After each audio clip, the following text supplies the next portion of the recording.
My name is Orion Vance. For the past 14 months, I've worked as a fire lookout in Wayne National Forest in southeastern Ohio.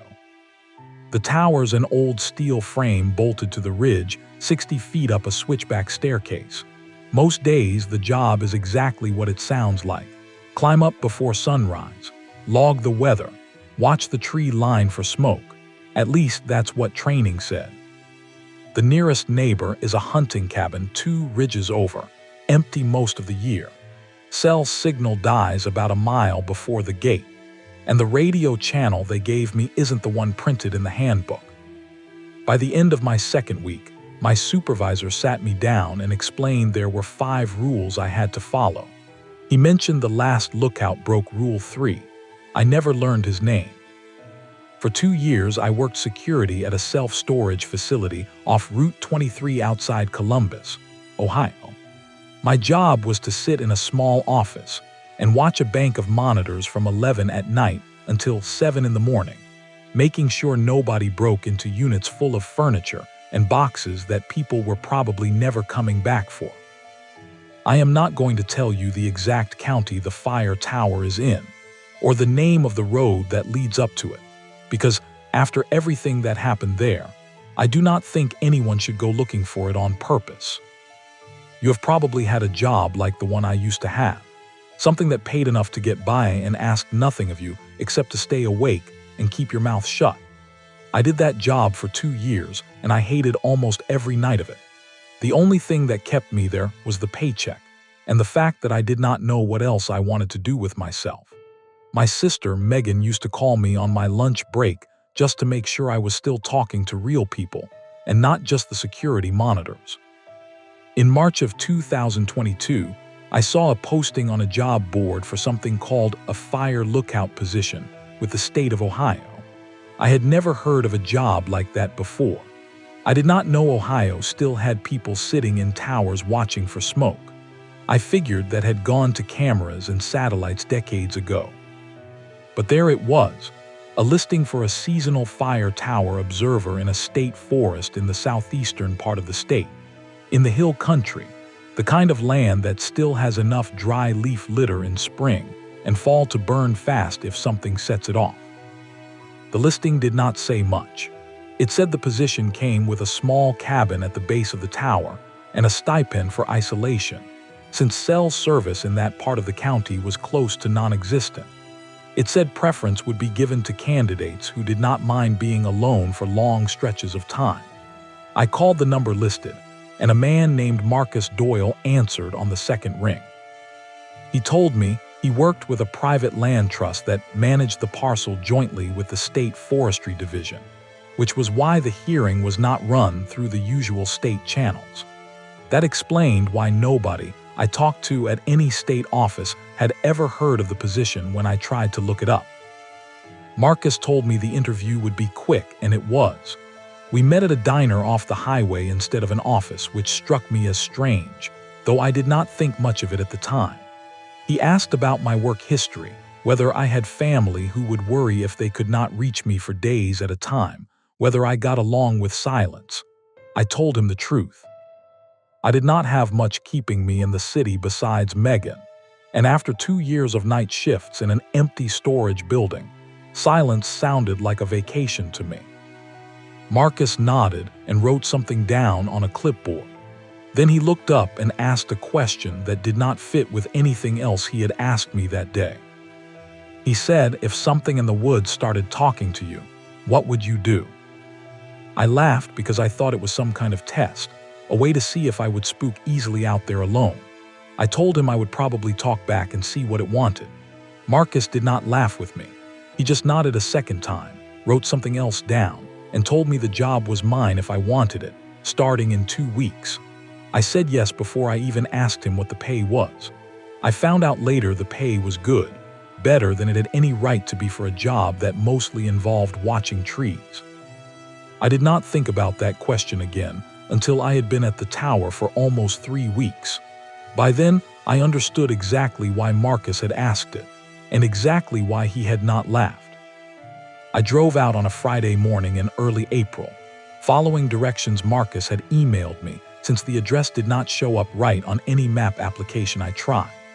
The drive took a little over 2 hours south out of Columbus, and somewhere around the halfway point, the highway gave way to 2-lane state routes, then to county roads, then to a gravel road that climbed steadily into hill country covered in bare hardwood trees waiting on their leaves. My phone lost its last bar of signal about 20 minutes before I reached the gate marking the edge of Ashwood State Forest, and it did not come back the entire time I lived there. Russell Beck was waiting for me at the gate in an old green pickup truck with the Forestry Division emblem faded almost to nothing on the door. He was a solid man somewhere in his 60s, gray-haired, with the kind of quiet, patient way of moving that comes from spending 20 years doing a job that does not reward being in a hurry. He shook my hand once firm and told me to follow him up the access road to the tower. The tower itself stood 90 feet above a clearing at the top of a ridge, a steel-frame structure with 7 flights of stairs leading up to a small cab at the top, windows on all 4 sides. At the base sat a one-room cabin with a wood stove, a cot, a propane cooktop, and a rain cistern for water. Russell walked me through both buildings without much small talk, showing me where the 2-way radio sat on a shelf in the cabin, where the logbook was kept, where the fire finder instrument sat bolted to a table in the tower cab itself. Climbing the stairs that first time, I noticed something carved into one of the wooden beams near the top landing. Names, a dozen or more, scratched into the wood with a knife over what looked like many years, some fresh, some worn soft with age. A few of the names had lines drawn straight through them. I asked Russell about it, and he told me it was a tradition, that everyone who worked the tower left their name eventually, and that some names got crossed out when the person did not finish their contract.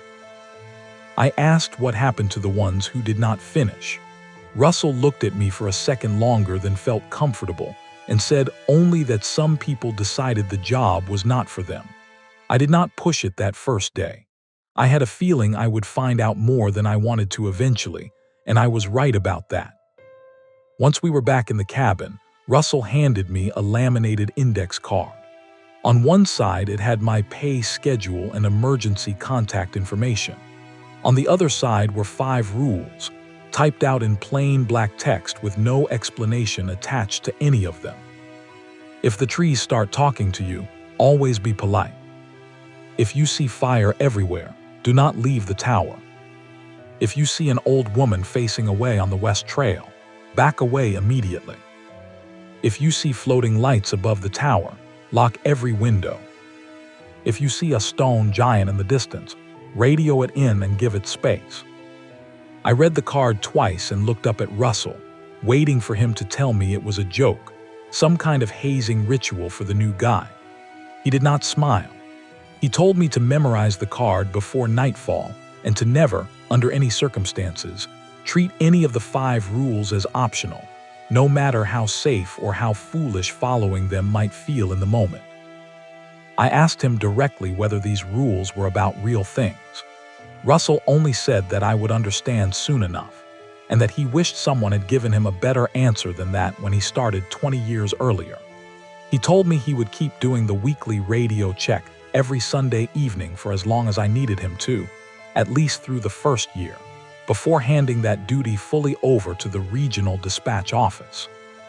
He also said he would come up personally during supply runs about once a month, partly for the job and partly because, in his words, he was not ready to stay away from this place completely. Before he left that evening, Russell shook my hand again and told me one more thing. He said the rules would never make sense to me the way rules usually make sense, with clear reasons attached. He said I just had to trust that every single one of them existed because someone, at some point, needed it too. Then he got in his truck and drove back down the gravel road, taillights disappearing around the first bend, and I was alone at Red Hello Fire Tower for the first time. That first night, I sat at the little table in the cabin with the index card in front of me, reading the 5 rules over and over by lamplight, until I could recite them without looking. Outside, the forest made the ordinary sounds of a forest at night, wind moving branches, an owl somewhere off to the east. Nothing that gave me any reason to believe the card was anything other than an elaborate joke Russell had decided to play on every new hire. I told myself that as I fell asleep.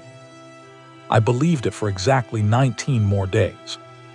The first 18 days at Red Hello were quiet in a way that felt almost aggressive. I settled into a routine fast. Mornings, I climbed the tower to log visibility and check the horizon for smoke, using the fire finder to note the bearing of anything unusual. Afternoons, I walked the 2 established trails on the property, one heading east toward a shallow creek, one heading west along a ridge that eventually dead-ended at a rock outcrop. Evenings, I cooked simple food on the propane stove, wrote in my own personal journal, and listened to a small battery-powered radio that only picked up one AM station clearly. By day 12, I had stopped expecting anything strange to happen. I decided Russell's rules were exactly what I originally assumed, some tradition passed down to unsettle new hires, harmless in the same way ghost stories told around a campfire are harmless. I even considered writing my sister Megan a letter, since I had no way to call her, joking about the spooky rules the previous guy had left me. On the evening of the 19th day, I was sitting outside the cabin on an overturned bucket, eating dinner as the sun went down behind the ridge, when I heard my name. It came from the tree line at the edge of the clearing, low and clear, said plainly, the way someone says a name when they want your attention and nothing more. I looked up, expecting to see Russell's truck, or maybe a hiker who had wandered off the marked trails. There was no one there. Just trees, their new leaves barely out, standing exactly where they always stood. I told myself it was the wind moving through the branches in a way that sounded like a word by accident. Then it said my name again, and this time it followed with a question. It asked if I had eaten well that day. My hands went still around my plate. I did not answer right away. I sat there running through every rational explanation I could think of. An animal, a trick of the wind, exhaustion finally catching up to me after 18 days alone. None of it fit what I had just heard. The voice had come from everywhere among the trees at once, low and layered, like more than one throat saying the same words at the same time, though nothing about it sounded threatening. It sounded curious. I remembered the card. If the trees start talking to you, always be polite. My voice came out unsteady, but I answered. I said yes, I had eaten well, thank you for asking. The forest went quiet for a moment, and then the voice returned, asking another simple question, this time about whether I found the nights cold up on the ridge. I answered that one too honestly, telling it the nights were colder than I expected for April. This went on for close to 20 minutes. Simple questions plainly asked about ordinary things. I never saw anything move among the trees. I never located a single specific tree the voice came from. When it finally stopped, it did not say goodbye. It simply stopped, and the ordinary night sounds resumed as if nothing had happened at all. I did not sleep much that night. I sat at the cabin table with the radio on, waiting for Sunday, when I knew Russell would call in for our scheduled check. When Sunday came, I told him everything, expecting him to tell me I had imagined it, or that I had been alone too long already. Instead, Russell was quiet on the other end of the radio for a few seconds before he answered. He told me it had started for him the exact same way, on his own 19th night, all those years ago. He told me the trees at Red Hello noticed everyone who worked the tower eventually, and that as long as I kept myself polite when they spoke, I would be fine. I asked him what happened to people who were not polite. Russell told me about a man named Kevin Williams, who had worked as a hired hand clearing trails for the forestry division a few seasons before Russell's own time started. Kevin had heard the voices on one of his first nights out at the tower, helping with equipment during a supply run, and instead of answering calmly, he had lost his temper. He thought someone was hiding in the trees playing a trick on him, and he shouted at the woods to knock it off, using language Russell did not repeat over the radio. According to the account passed down in the old tower logbooks, the moment Kevin raised his voice, roots broke the surface of the ground around his boots, closing slowly around his ankles, not enough to break bone, but enough to hold him firmly in place. Low branches from the surrounding trees bent down toward him, close enough that he could feel bark against his skin, and stayed there while he struggled. Kevin apparently spent almost 2 hours fighting to free himself before he understood what was actually happening. And once he did, he stopped shouting and started apologizing instead, sincerely, repeating that he was sorry for however he had spoken. The moment his apology sounded honest instead of frightened, the roots loosened, the branches lifted away, and Kevin was left standing there, unhurt, in a clearing that looked exactly as it had before any of it started. He left the job within the week and never came back to Ashwood State Forest again. Russell told me the lesson was simple. The forest at Red Hollow listened, and it remembered how it was spoken to. It was not cruel by nature, only firm, and firmness given rudeness in return would answer with more than words.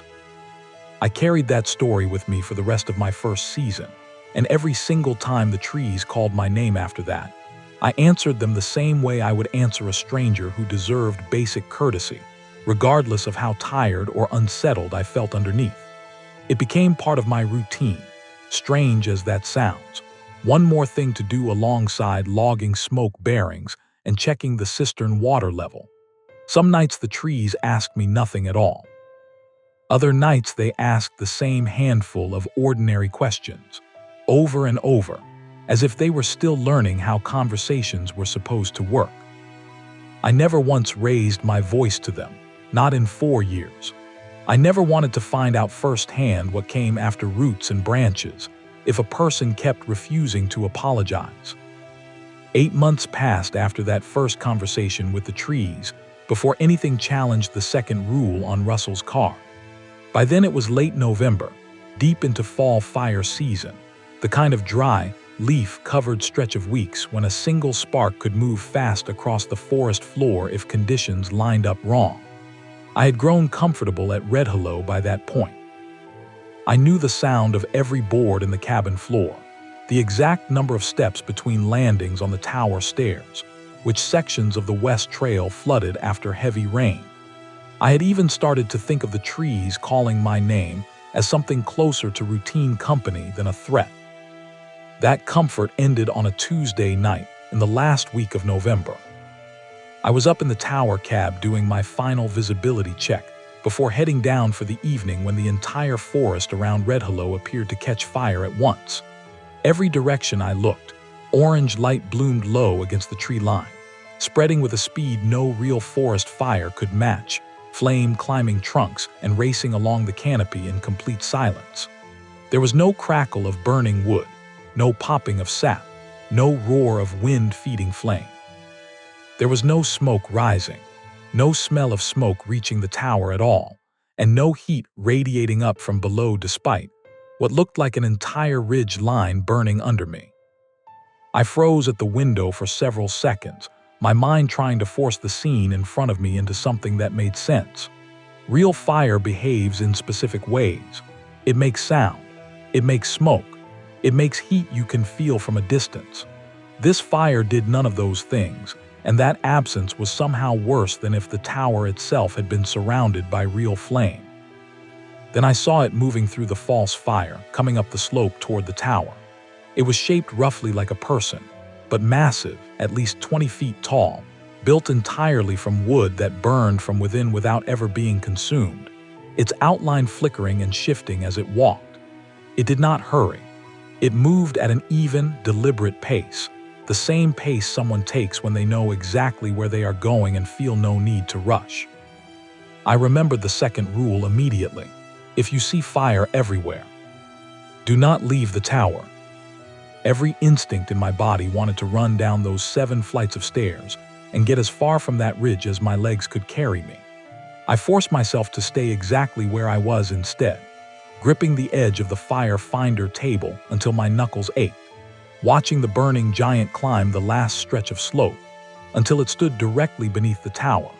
close enough that I could see individual pieces of wood shifting and reforming across its shoulders and chest as it burned.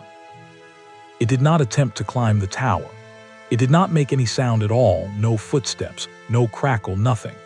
It simply stood at the base, motionless for the rest of the night, while I sat in the cab above it, too afraid to lie down, watching the false fire continue to burn silently across the entire visible forest without ever spreading, without ever dying down, without ever behaving like fire is supposed to behave. Dawn came slowly that morning. Somewhere around 6, the orange light began to fade, first from the distant tree line, then closer, until finally the wooden giant beneath the tower dimmed along with everything else and simply was not there anymore. The forest looked exactly as it always did: bare November trees, gray morning light, not a single scorch mark anywhere on the ground or on the tower legs themselves. I did not sleep at all that day. I climbed down eventually, checked every inch of the clearing for evidence and found nothing. No burned grass, no damaged bark, nothing to prove any of it had happened except my own exhausted, shaking memory of it. When Sunday's radio check came, I told Russell everything, my voice tighter than I wanted it to be. He let me finish before he spoke, and when he did, his voice carried a weight I had not heard from him before, even during the story about Kevin Williams. He told me about a man named Ronan Sanders, who had worked the tower about 10 years before I arrived, several seasons before Russell's own tenure began. Ronan had experienced the same fire, the same silent giant, on one of his early nights at Red Hello. According to the account in the old logbooks, Ronan panicked. He believed, understandably, that a fire that size meant the entire forest was about to be lost, and that staying inside the tower meant staying inside a structure that would eventually burn along with everything around it. He radioed a distress call partway through the night, his voice audible on the recording Russell had once been shown during his own training, saying he could not stay inside any longer, that he was going to try to reach the access road on foot. The transmission cut off mid-sentence. Nobody heard from Ronan Sanders again. Search parties covered every inch of Ashwood State Forest in the days that followed and found no trace of him. No footprints leading away from the tower, nothing. Russell told me the official record listed Ronan as a missing person, case unresolved, filed the same way every other disappearance connected to Red Hello had been filed over the decades. Nobody outside the small circle who knew about the tower's real history ever connected his case to anything but an accident in unfamiliar terrain. I asked Russell if he thought Ronan had been taken by the giant itself or by something else entirely. Russell said he did not know, and that in 20 years he had never wanted to find out badly enough to test it. He told me the rule existed for exactly one reason, because the tower itself seemed to be respected in a way the open ground around it was not, and that whatever walked through that false fire every so often was, as far as anyone could tell, only interested in whoever chose to step outside its boundaries. I asked how often the fire came back. Russell told me it was not a fixed schedule, sometimes years apart, sometimes closer together, always during fire season, always at night. He told me the only thing that mattered was that I never, under any circumstance, left the tower while it burned, no matter how convinced I became that staying inside was the more dangerous choice. I followed that rule for the rest of my time at Red Hello. The fire returned twice more over the following 4 years, and both times I stayed exactly where I was, watching from the cab, until the light faded and the forest returned to looking like an ordinary stretch of Ohio hill country once again. Spring came again the following year, and with it, a stretch of routine that lasted long enough for me to convince myself, at least during daylight hours, that I had adjusted to whatever Red Hello actually was. I kept the trails maintained, logged smoke bearings every morning, spoke politely whenever the trees decided to ask me something, and watched the horizon each fire season for any sign of the silent burning that had taken up permanent residence in my memory. The third rule caught up with me on an ordinary afternoon in May, during a routine walk along the West Trail, the one that dead ended at the rock outcrop overlooking a narrow valley. I had walked that trail dozens of times by then without incident. That particular afternoon, about 3/4 of the way toward the outcrop, I saw a figure standing at the very end of the path, facing away from me, toward the trees beyond the trail's marked boundary. She was an older woman, small-framed, wearing a long dress in a faded gray fabric that looked decades out of style, the kind of clothing you see in old photographs rather than on hiking trails. She stood completely still, her back to me, not moving even slightly, not the way a person stands when they are simply looking at a view, but the way a person stands when they have been standing in that exact spot for far longer than seems possible. I stopped where I was, maybe 30 feet away, and for several seconds I just watched her, curious in a way that overrode the caution I should have felt immediately. She did not move. No breeze disturbed her dress. No insect landed near her. The forest around that stretch of trail had gone unnaturally quiet. No birds, no rustling leaves, nothing but the two of us and a silence that pressed against my ears. Then slowly, her head began to turn. I remembered the rule the instant her shoulders shifted, before her head had turned more than a few degrees. If you see an old woman facing away on the West Trail, back away immediately. I did not wait to see how far her head would turn, or what her face might look like once it did. I stepped backward then again, moving as quickly as I could without breaking into a full run, keeping my eyes on her the entire time until a bend in the trail put a stand of trees between us. Only then did I turn and walk quickly back toward the tower, my heart still slamming against my ribs by the time I reached the cabin door. I never saw her face. To this day, I do not know what backing away that quickly actually prevented, only that every instinct underneath the rule told me I did not want to find out. When I reported it during the next radio check, Russell's response came slower than usual, like he was choosing his words with more care than the previous stories had required.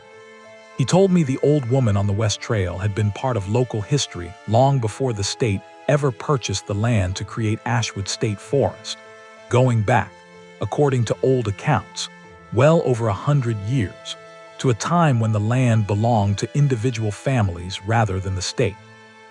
He told me about a land surveyor named Quillen Hopkins, who had worked the area in the 1930s, during the years the state was assembling the forest through a series of land purchases.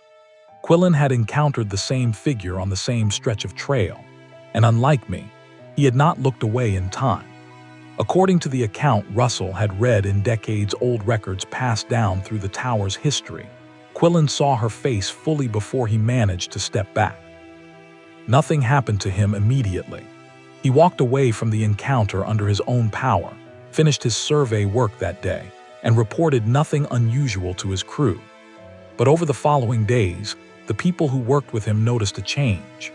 He grew distant, quiet in a way that did not match his usual temperament, answering questions with single words, staring at nothing for long stretches at a time.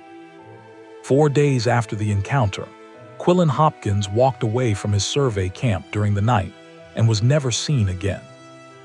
Russell told me nobody ever determined whether Quillen left on his own, changed beyond recognition by whatever he had seen, or whether something had come for him during those 4 days of decline.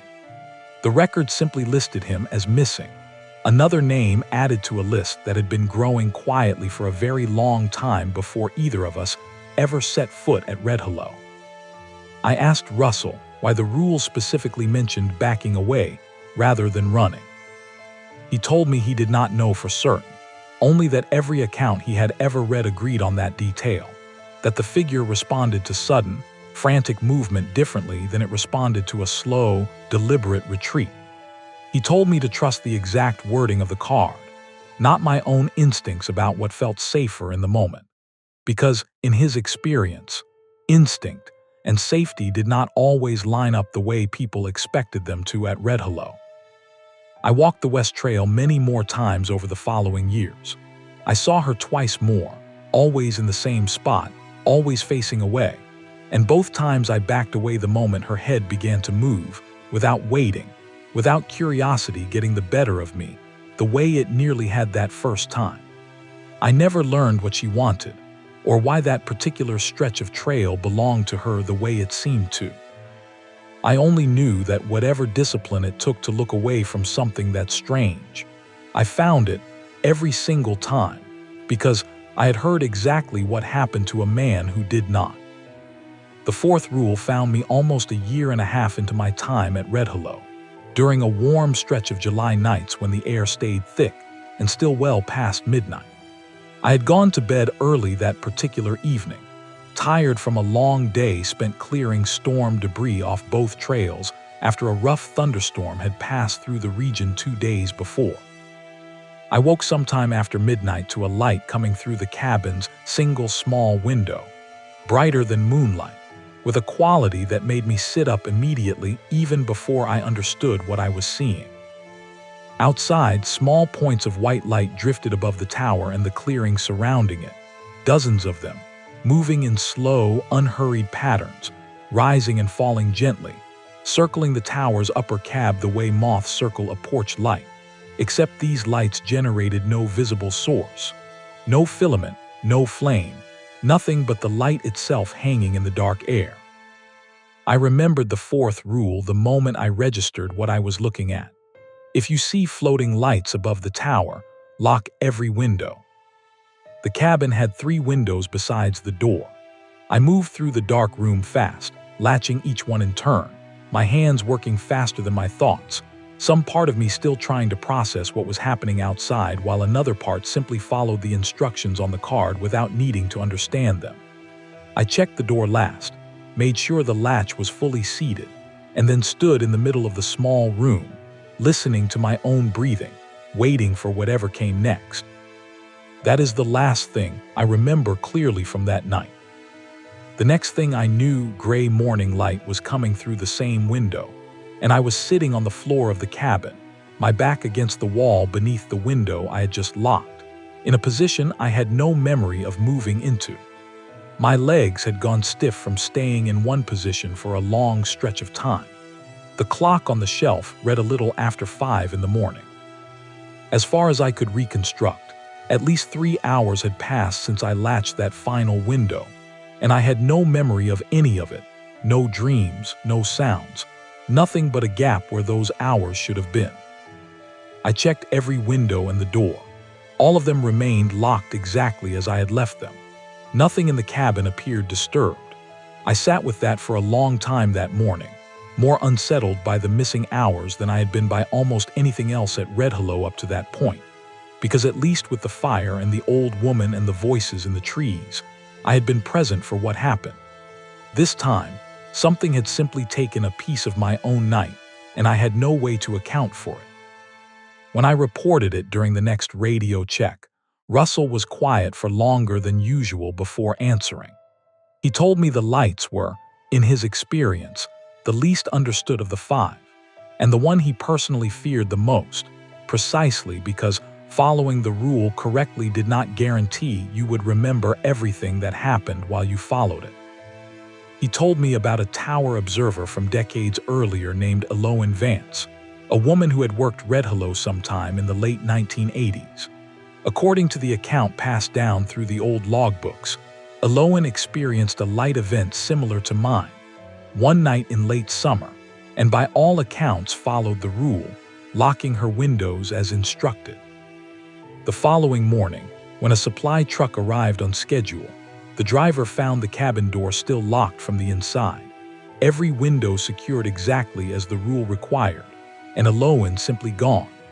Her personal belongings remained untouched. A cup of coffee sitting on the small table was still warm when the driver found it, though nobody could explain how that was possible given how much time had passed since anyone had last heard from her. Russell told me nobody had ever determined exactly what happened that night, whether she had broken the rule in some small way that nobody could verify after the fact, perhaps looking out through a gap in a curtain, or standing too close to a window rather than sealing it completely. or whether the rule itself simply did not protect against everything the lights were capable of.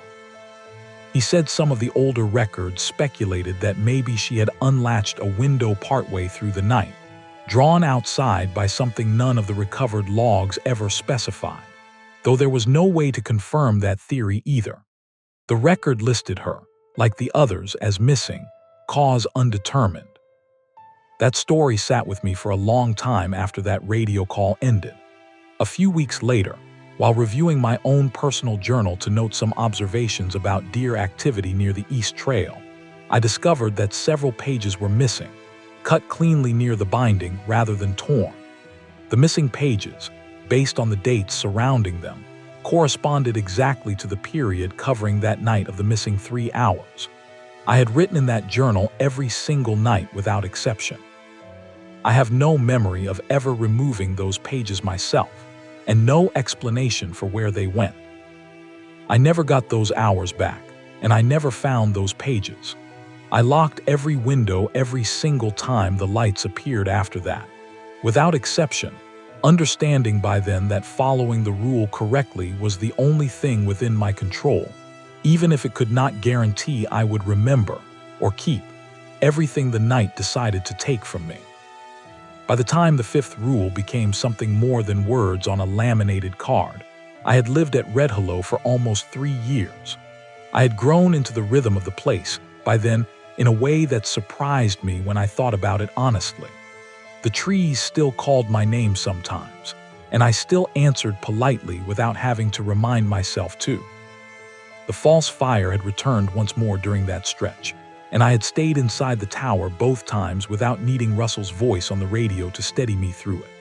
I had walked past the old woman on the West Trail twice more, backing away calmly the moment her head began to shift, no longer frozen by curiosity the way I had been the first time.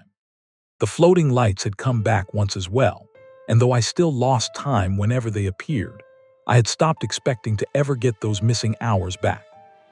The 5th rule was different from the start, in a way I did not fully understand until much later.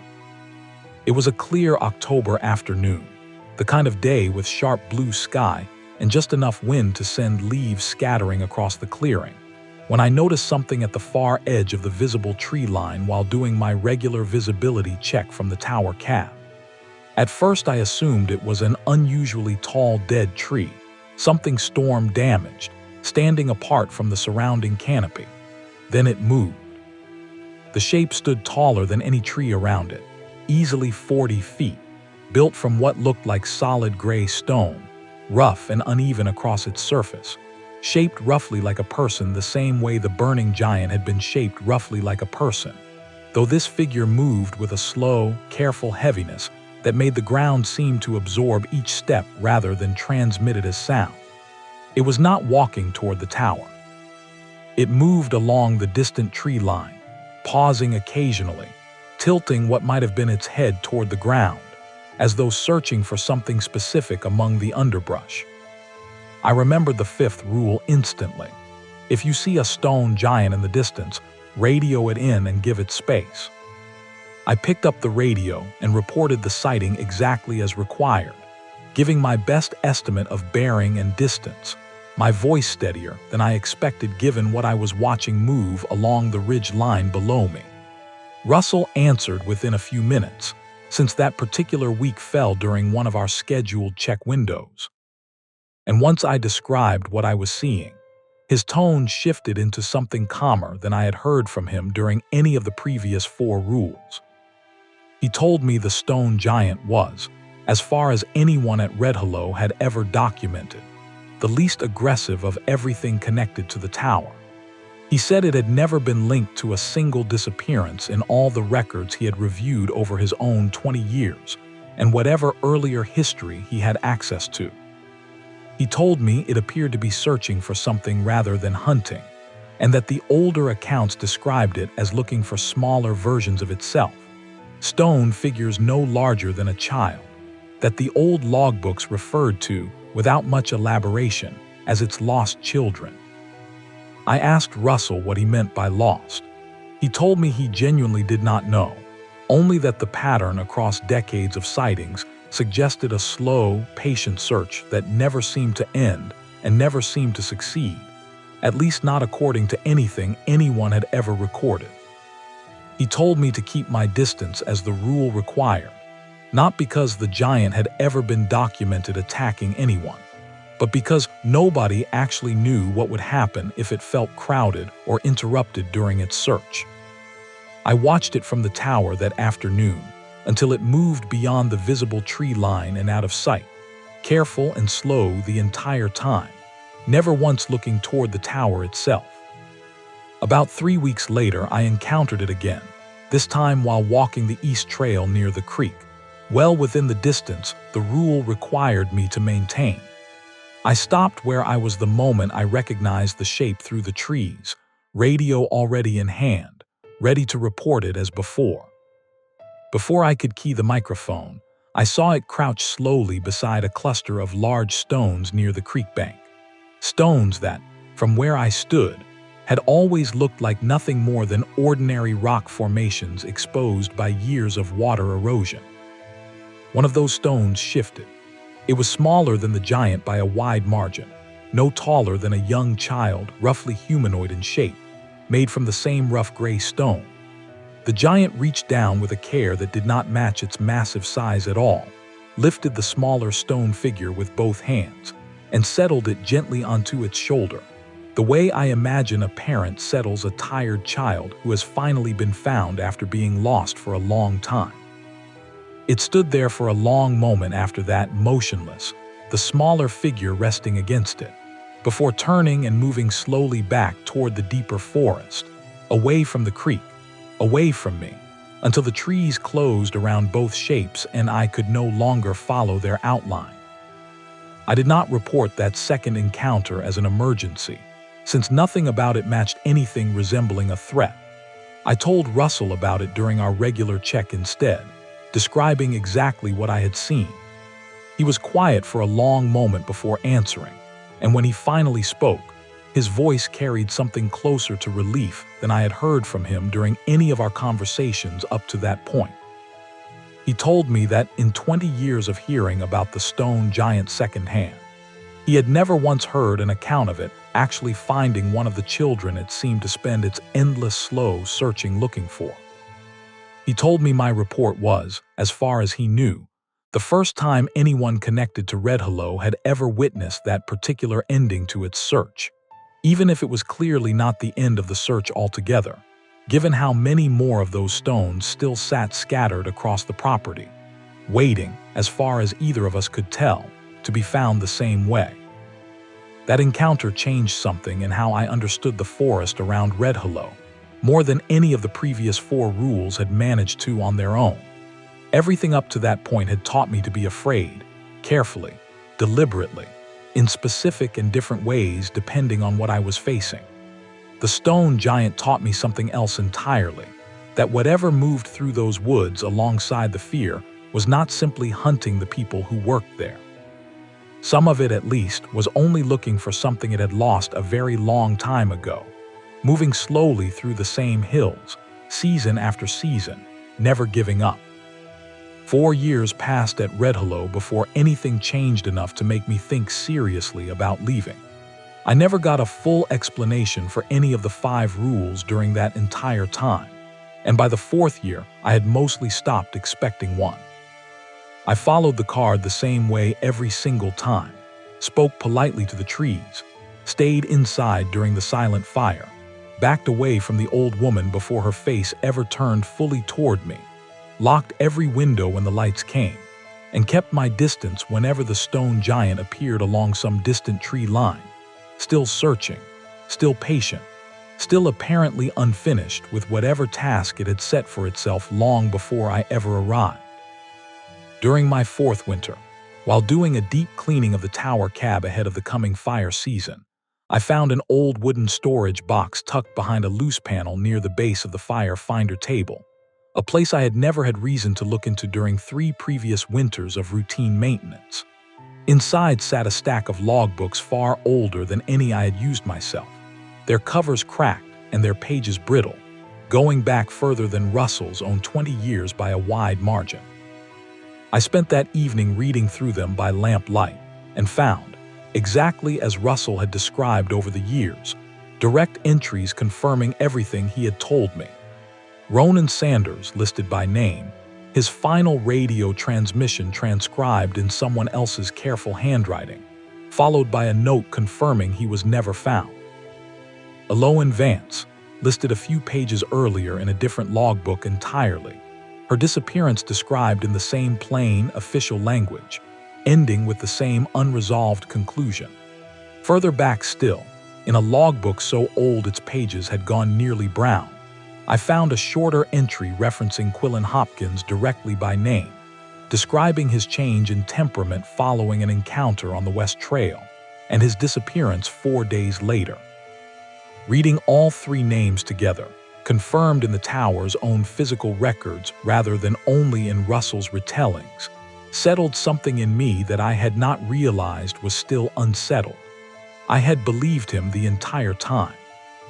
Seeing it written down in different handwriting, across different decades, by people who had lived through the exact same 5 rules I lived with every day, made the whole shape of Red Hello feel less like a story someone had told me, and more like a history I was simply the newest chapter of. I sat with that feeling for a long time that winter. I thought seriously, for the first time since my first frightened weeks at the tower, about whether I wanted to keep doing this job. I drove the 2 hours into the nearest town with reliable cell service and called my sister Megan, told her everything I had never been able to explain over the occasional letters I had sent her, and asked her honestly whether she thought I was making a mistake staying somewhere with a history like that. Megan listened to all of it without interrupting, and when I finished, she asked me one simple question. She asked whether I was happy. I thought about the answer longer than I expected to. I thought about the trees that had learned to ask about my day the same way a neighbor might. I thought about the discipline I had built backing away from something ancient and patient on a quiet trail. I thought about a lonely stone giant, still searching after who knew how many decades, finally finding one small piece of what it had lost, and the strange, unexpected warmth I had felt watching that moment happen.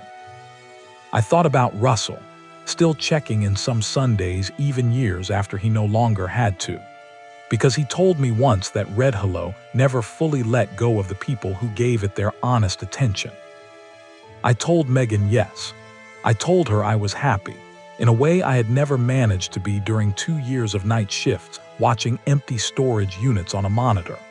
She told me that was answer enough for her, and that she trusted me to know my own life better than she did from 2 hours away with a full signal on her phone.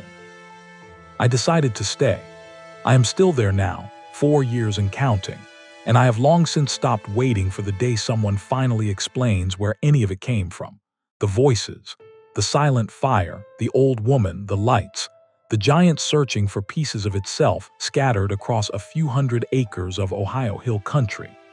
I no longer need that explanation the way I did during my first frightened weeks at the tower.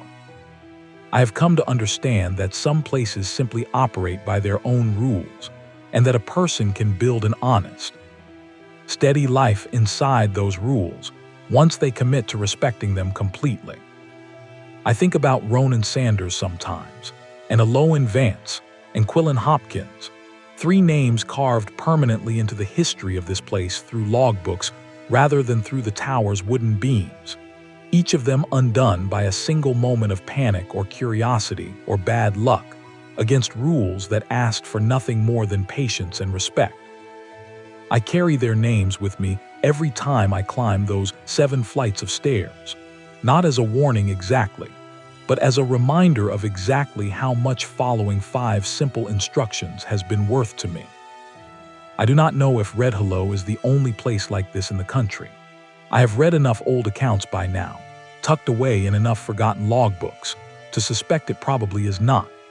If you ever find yourself offered a strange job in a quiet corner of some state forest, and someone hands you a short list of rules with no explanation attached to any of them, I would ask you to take that card seriously, every single word of it, the same way I eventually learned to. Just this past week, on a clear afternoon with the leaves starting to turn, I watched the stone giant appear again along the same distant tree line it always favors, moving slowly, patiently, still searching the way it has searched for longer than anyone at Red Hello has ever been alive to witness. This time, before it moved on out of sight, it stopped, turned slightly toward the tower, and raised one massive stone arm, holding it there for a long moment in a gesture that looked unmistakably like a wave. I raised my own hand back, smiling, standing at the top of a tower I have called home for 4 years now, in a forest that never once explained itself to me and never needed to. I am still here. I am still safe. And some days, watching that patient old giant search a little more ground before disappearing back into the trees, I think I understand this place better than I understand almost anywhere else I have ever lived.